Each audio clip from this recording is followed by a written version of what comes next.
దేవుని నామానికి మహిమ కలుగును గాక. నేటి దినపు వాగ్దానపు వచనాన్ని మీ ముందుకు తీసుకురావటానికి ప్రభు సహాయం చేస్తున్నారు కదా. యోబు గ్రంథం 37వ అధ్యాయం 5వ వాక్యం. మనము గ్రహింపలేని గొప్ప కార్యములను ఆయన చేయును. దేవుని బిడ్డలారా, గమనించండి, మన దేవుడు, మన రక్షకుడైనటువంటి దేవాది దేవుడు ఎంత గొప్ప దేవుడు అంటే మన ఊహకు అందనటువంటి ఘనమైనటువంటి కార్యాలను ఆయన చేయగలిగిన దేవుడై ఉన్నారు.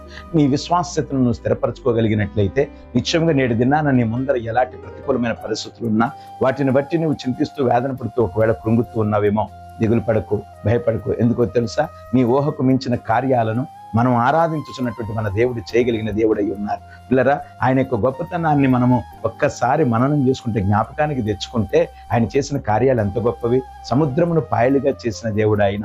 మనుషుని ఊహకు అందే కార్యాలు ఇవి. దేవుని బిడ్డలారా, ఎన్నడైనా ఎప్పుడైనా ఎక్కడైనా ఇలాంటి కార్యాలను మనం చూడగలిగామా? నశించిన వారిని లేవనెత్తగలిగిన దేవుడు, మరణము నుండి లేవనెత్తగలిగిన దేవుడు, దేవుని బిడ్డలారా, ఆకలితో దప్పికతో ఉంటే మన్నాను పంపిన దేవుడు, ఇలాగ మనం చెప్పుకొని వెళితే మనం ఆరాధించుతున్న దేవుడు ఎన్ని గొప్ప కార్యాలు చేయగలిగిన దేవుడై ఉన్నారు. కనుక నేటి దినాన నువ్వు ఏ చింతలో ఉన్నావో, ఏ వేదనలో ఉన్నావో, ఏ దుఃఖంలో ఉన్నావో, ఏ పరిస్థితులు ప్రతికూలంగా నీకు కనబడుతున్నాయో వాటిని గూర్చి నువ్వు ఏమాత్రం దిగులు చెందకు. ఎందుకో తెలుసా?